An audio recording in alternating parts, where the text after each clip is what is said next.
truly he don't mean to curse the religion, and didn't even go through his mind. He just wants to curse the person in front of him who enticed him. This is cursing the Muslim, and it is disobedience, but does not get to the disbelief that take you out of the religion.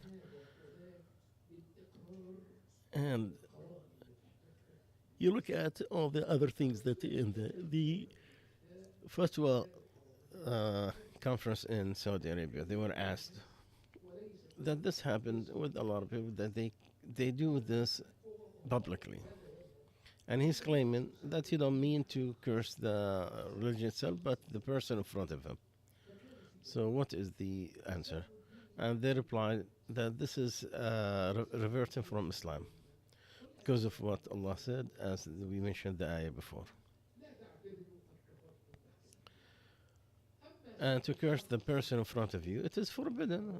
It's not getting you out of Islam, but it is not right, because Allah said, "Oh, who you believe, do not mock each other.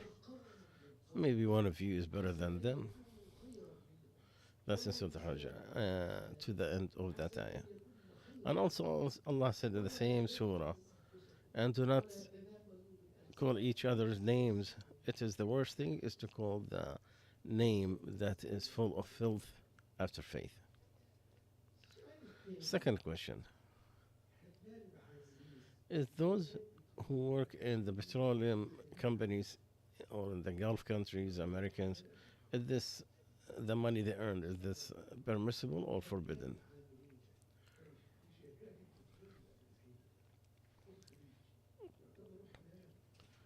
To work in American companies in the Gulf country, is it permissible? No. To work in the oil companies, it is permissible, unless there is some outside reason. But when there is a boycott, that is because of to stop any aggression, or to stop an aggression that already exists. This in the hand of the people in the Muslim community. They are the one who does. The economic boycott is one of the legal ways of dealing with certain issues. Because if you are allowed to buy and sell and all the goods, whether it is good person, Muslim or non-Muslim, you are allowed to do the same thing with boycott when it is a way to protect or to stop an aggression. Then it becomes one of the effective tools in the hands of people, and sometimes it becomes obligatory. So you look at the boycott that the people of the ones in charge of in your country, and stay with them. Allah bless you. Another question from Canada. He said, "My son lives in Canada, and he has a trip outside the city. It will be during Ramadan. It's very hard on him. He's only 14 years old. Does he break his fast, or he's supposed to know?" The answer, if this traveling from the thing that you shorten the prayers, not just to leave the city limit, because he leave the city limit 1 mile. If that's a true trip where you shorten the prayers, then he could take the break the fast, because Allah said those who are sick or traveling, then compensation some other days, and here he is very hard for him. But if the trip is very entertaining, it's not a hard one, has nothing necessities, maybe it is better for him to delay it until after Ramadan and enjoy the fasting with the Muslims, and make this worship in this month to fast with the Muslims and to do the worship of Allah in Ramadan, it is better in the reward than when you compensate for other days.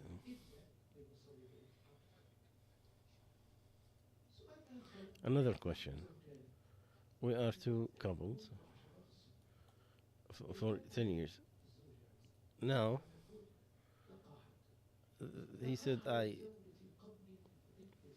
retired.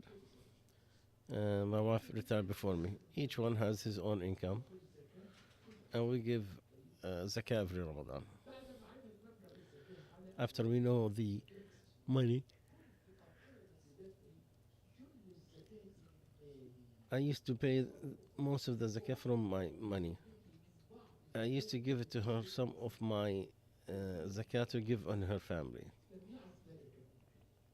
Now it's hard. My income was big. Shouldn't she give the zakah from her own money? Because I used to pay from her zakah from my own money. Shouldn't she pay her zakah and the taxes from her own? Because each one of us has his own income. In the past, we used to have other sources to pay the taxes. Now, these don't exist anymore. Whether it's the federal or the state sales tax, I mean state income tax. I'll do my best to help her. Is it required? And then my question is: it my duty as a husband to pay her own zakah? The answer: the zakah is Allah's obligation on His people, males and females. Whomever owns the minimum and he had the year, then it is required. And the women are equal with men with their duties and the rules in Islam. And she has her own independent financial situation, so she is required to give the zakah from her own money. And there is no burden out of honor that the husband give the zakah that is required from his own money. But that's out of honor and dedicate and good living and the good manners. It's not because it is required and obligatory on him to do so. So if the husband cannot do that, then there's nothing wrong. He's not being blamed for it. And like that, in the taxes, because this is a civilian obligation that the rules require it. So if she is independent in her financing, so she is supposed to pay whatever is due, just like whatever comes in it. So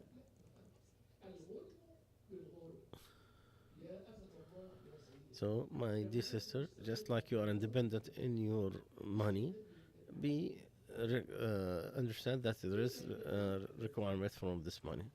Unless the husband, out of his own goodness, he decided that he will share her with it, or he will take the whole burden. If done that, and we ask Allah to accept from him.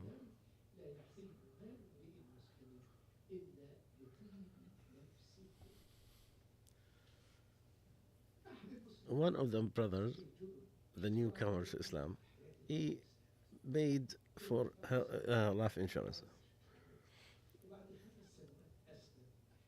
After paying for a month, and after 5 years, he paid all the payments, but he became a Muslim. He did not know that it is forbidden. The policy gives all the money to the inheritance after death. Does he take the money? How do you deal with it? First of all,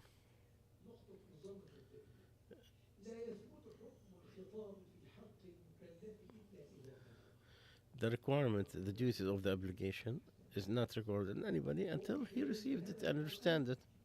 Because Allah said, it was inspired to me, this Quran, and to those that received it.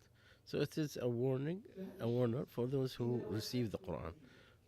So uh, if he did this before, I mean, once, then it will be part of the inheritance. The the if it is there is something wrong with it, then it will be on him himself, not on the inheritance. But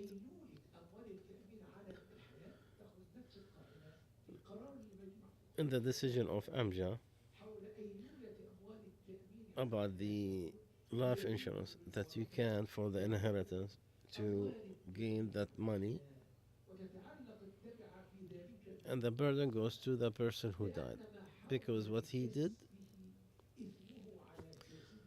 the source is wrong, so it is on him is wrong. The only exception is the stolen or oppressed.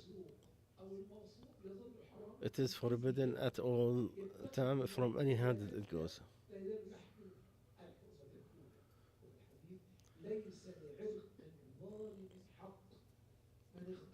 Whomever took some land and he planted in it, or he built something in, and there's laws that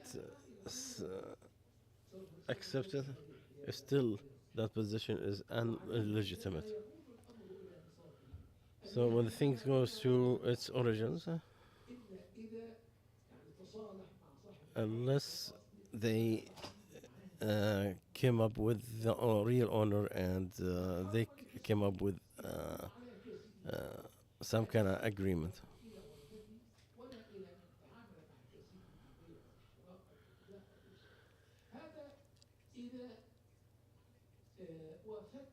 That's if he died before he received it. But if he lived where it is, he can get it back.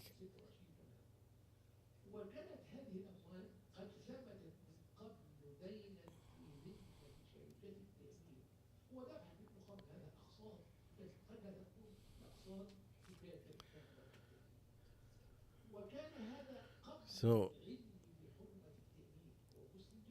he's a Muslim, he didn't know that it is forbidden.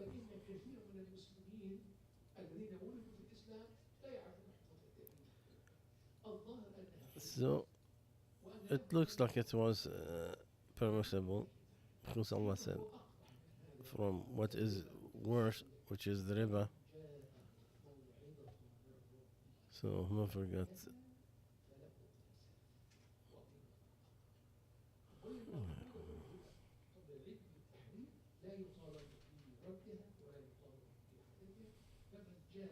so whoever got an advice from his Lord and he stopped, then he gets for what he had before, and whomever returned, these are the people of the hellfire. A family, their father, he lost his memory. He's 89 years old. He have 3 kids.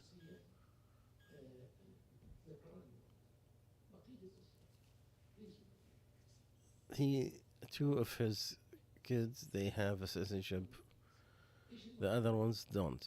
What is required?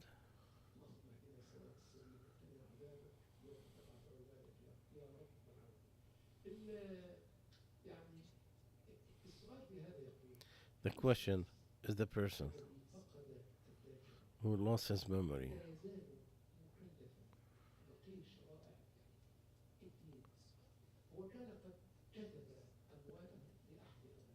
He had written his money to one of his kids.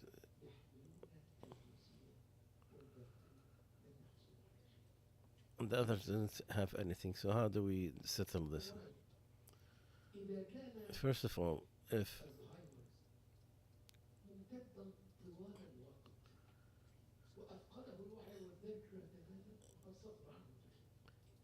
so, if the if he's brain absent, then he's not obligated.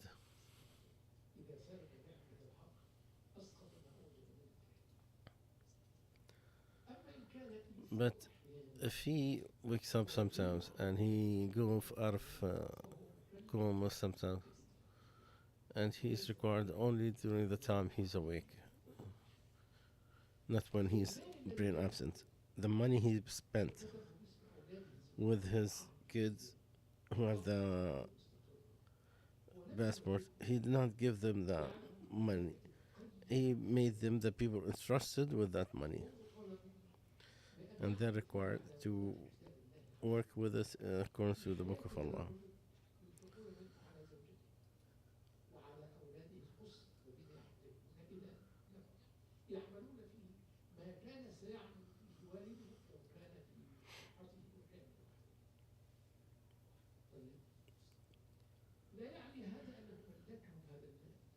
So he did not give them the money because the hadith, fear Allah and be just. They are touched but not owners of the money.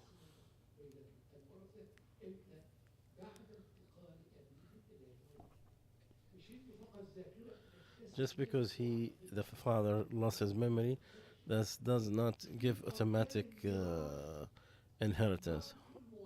The inheritor, you have to die.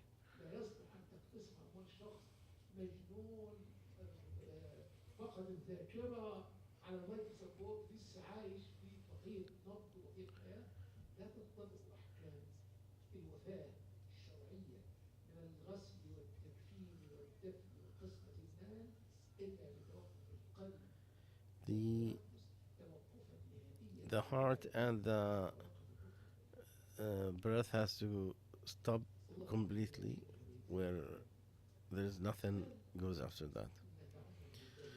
Another question that is really about the problem in here. My son, he's in the high school. The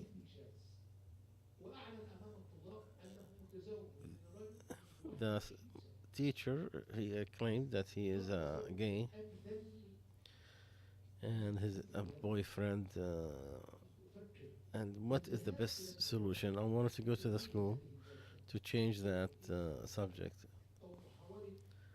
or to find another teacher. But there is also that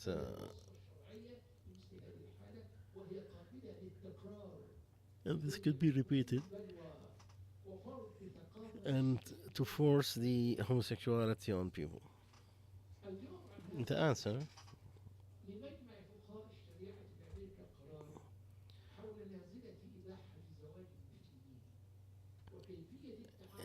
about not allowing the marriage with the gays and the. I'll tell you the decision. First of all, stop the marriage between the lesbians, or the marriage should be with a man and a woman, and it is for what is known in Islam by necessity. And actually, all the factions they agreed on this. And Allah said to people of Lut, "You are coming with the fahisha. No one ever was in your shoes."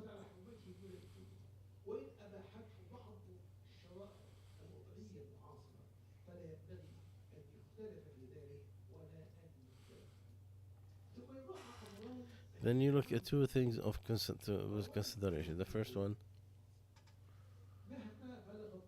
no matter what,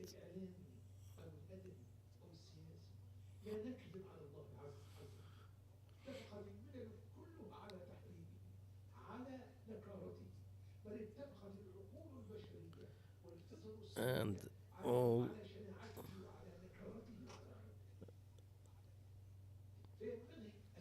So we have to show the clarity. So even though it is allowed by law in some areas, the minorities, they don't force their own religion on others, but we call them to Islam. We're not into the situation where we are a state inside a state. No.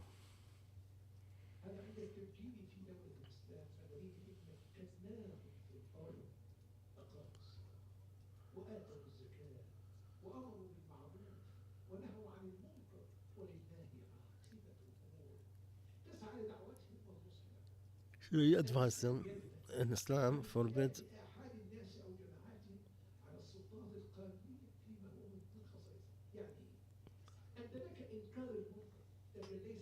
so you can deny the munkar but cannot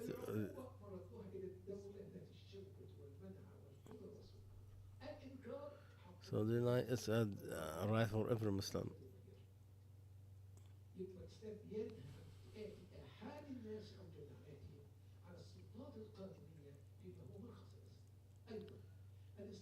Islam forbid his people from spying on others and follow their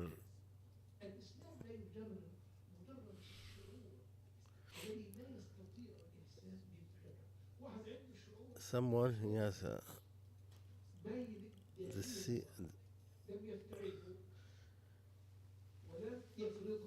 he did not force his opinion, but this is something he feels it.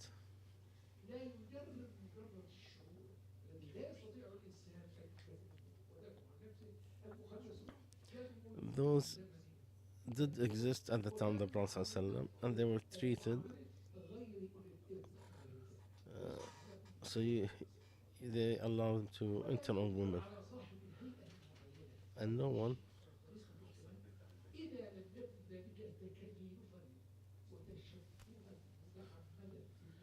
If it's not to look like the woman, then they did not. Also, from what we do is no assault on the civilians. We have a contract with all types of parts of this society, whether they worship the devil, they worship evil, whatever it is.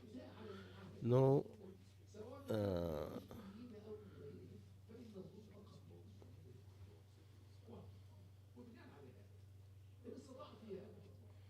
So if you can change your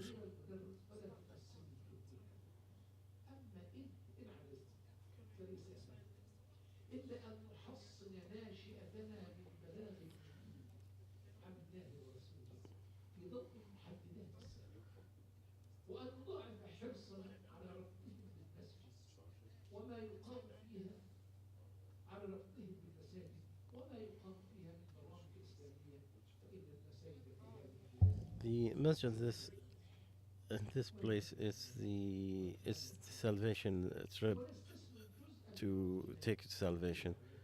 So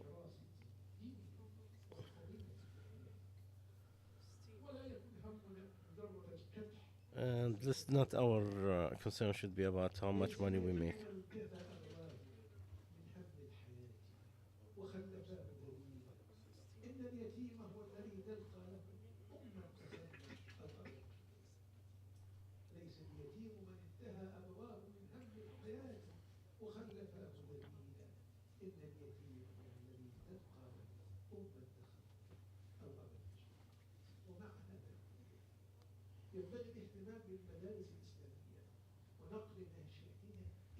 So we have to take care of our youth and make sure that there's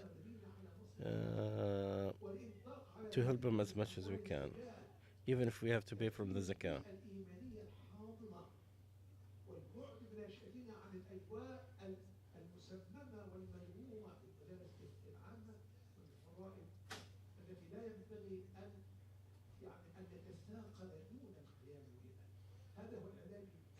This is the most effective way to cure.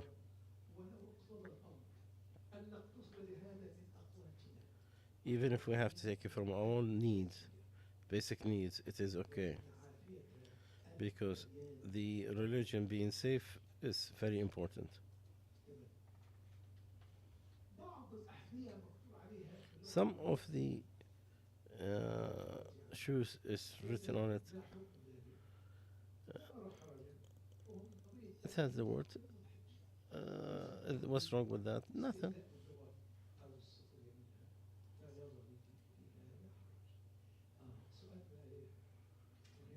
Another question that is very important.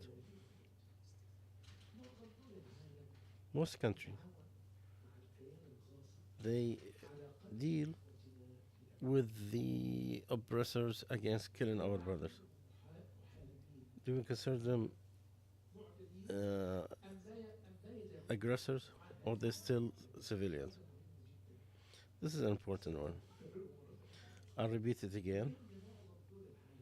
In most countries, they are helping against killing our brothers. Are they considered oppressors, or they still considered civilians where we have to fulfill our uh,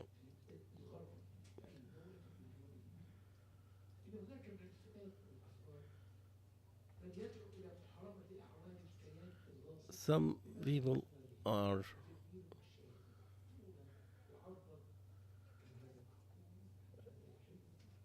they're helping against our brothers and sisters.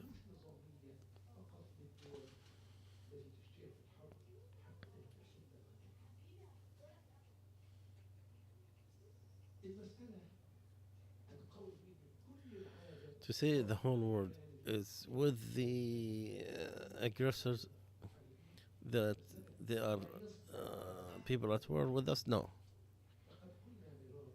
We had said before, the rulers, they have their own uh, not everybody is supported, because some who are civilians, they are some ignorant, some are no. So for each party, there's a rule.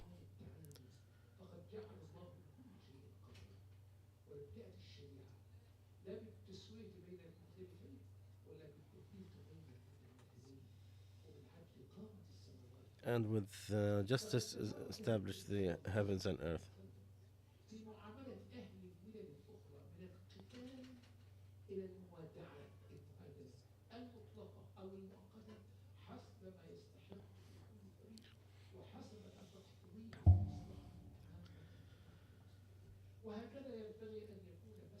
And that's had to be the way how people deal.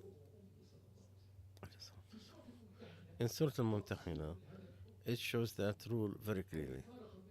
It's separated between the civilians and the aggressors, and made that the Quran that is recited the whole time until the day of judgment, until Allah inherit the earth and what's in it. So to generalize, it's not right. When we say the whole West or continent, that is not true, because there is still the civilians in each nation, the ignorant and the aggressors. You have to take difference between those who are in government and those who are not, uh, and those who are with the decision makers and not. We have seen protests in so many societies that refuse their government policy in this oppression, and some who went through some severe punishment because of this protest that required justice. So we have to separate between them and the aggressors and invest their stand against the oppressors. Those who live in the West from the Muslims, between them and the government is covenants or contracts of uh, peace, which is both of protecting the interest of, because Allah said, if they are straightened with you, then you straighten up with you with them. And if they ask you, if the people ask you in the religion, then you have to support them, except for people that you and them you have a covenant. And Allah knows what you're doing. The jihad in is not in the the jihad is one of the things that is only under the authority of the ruler, except whenever you are capable and you're going to get the interest. There is different questions today. When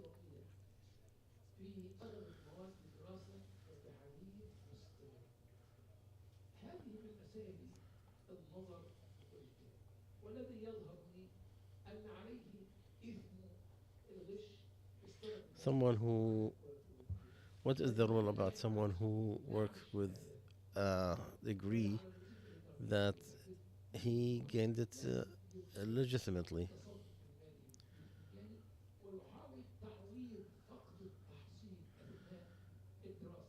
Uh,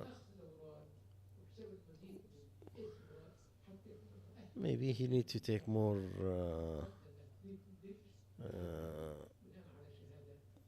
classes to be able to compensate what he don't know.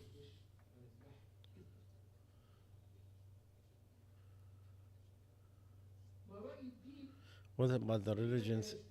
About the one who does not clean himself after urination? Would he have done something haram? The Prophet ﷺ passed by two graves and he said they're not punished not for something might be big, but it is big. One of them was someone who do not do the istibra from his urination.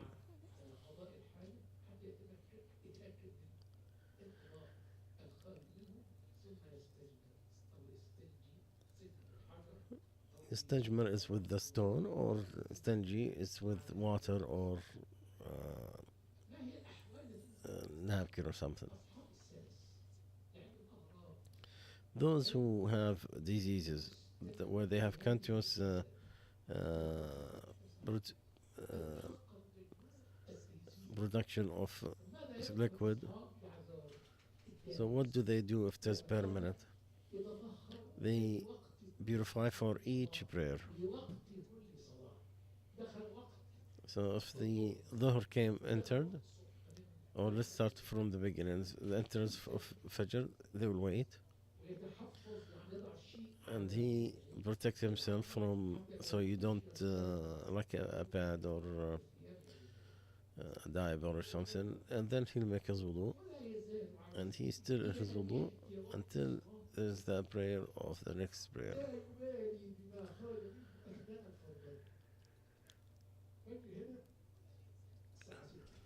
So if he comes in at 6, after Fajr, I make the Sanja, I make wudu, and he went to the masjid and prayed.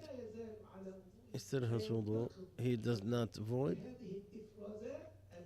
no matter how much discharge he gets, until the second prayer comes in. So with that one, you can pray duha, recite Quran, but when the dhuhr comes in, you have to make wudu again.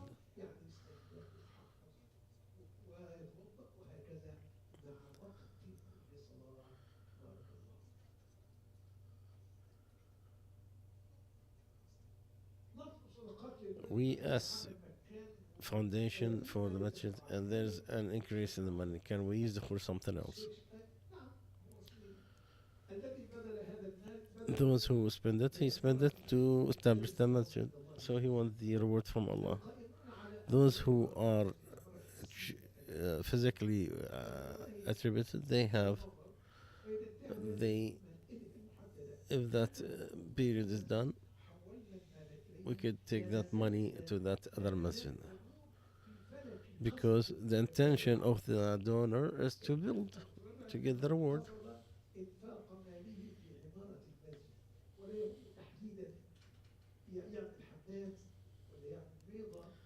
And doesn't care what the money went through.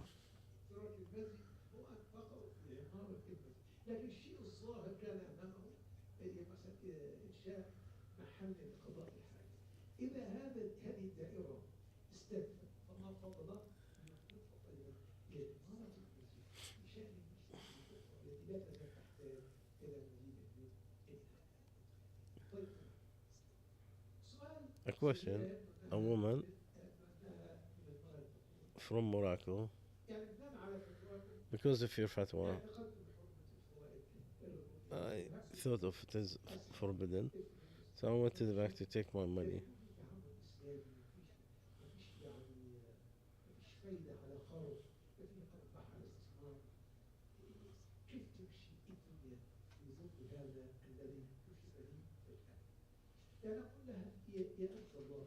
I tell her, let's talk about the Islamic Bank. Every institution that state that you have to follow the Sharia and all its attributes and force the management to have an observation community that they will put into their foundation, that he is required to take the Sharia into every accountability. And the guarantee for that,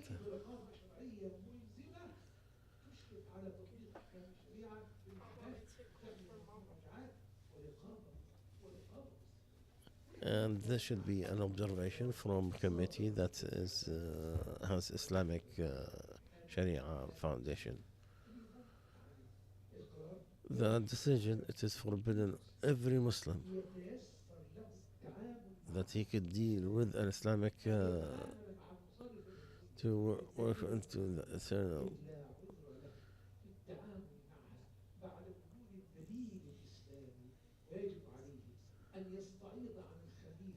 And he's supposed to change the good with. Uh, you have to look into all the other aspects because it is an Islamic one, and you look at its founders. Unless from those who are trusted of a specific um, deal that is not permissible, then that one by itself is forbidden, and everything else on allowance. A question: some kind of financing, is that allowed or no?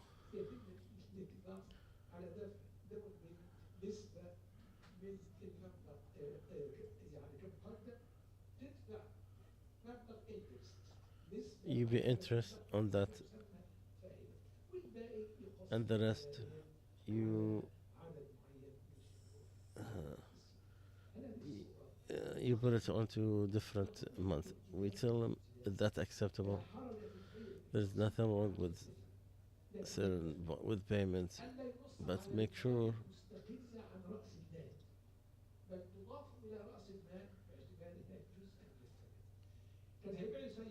like, if he sells me a car for 10,000 and I make a financing with the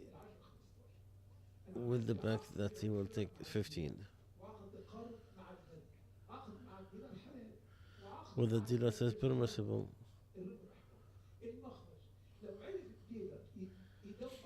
So if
to say is cleanliness from faith, No, it has not to do with the process, but the meaning is true.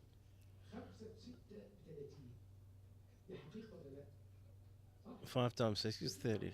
It's true, yes. Did the Prophet ﷺ say that? No. So not everything true that the Prophet ﷺ said it. But it's a true statement. But did he say it? No. But this meaning is true with different ways. Another example. Faith is 70 some part. The highest is La ilaha illallah, and to move the dirt out of the road is one part of it. Tahur is half of faith. So many other hadith. It is a duty on every Muslim to wash every 7 days once. When he wash his head and his body. Another 10 from the nature to cut the mustache and so on and so forth.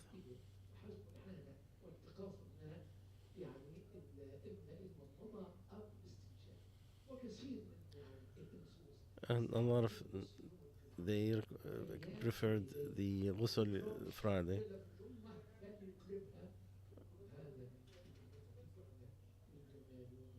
It is good things. Allah is beautiful. He loves beauty. We come to the conclusion, inshallah. سبحانك اللهم وبحمدك نشهد أن لا إله إلا أنت نستغفرك ونتوب إليك.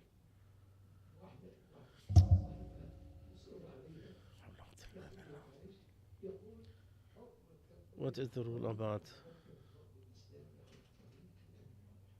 the finance through Marabaha? I said, I don't know. I live in the West with the Murabaha that you have it in the East. It's better for you to ask this question to one of the scholars in your area. From that, we know that he is in connection and knowledge on this subject. But take this rule. Any bank, he claimed that he's a Muslim bank and he have an observation board, then he can accept that.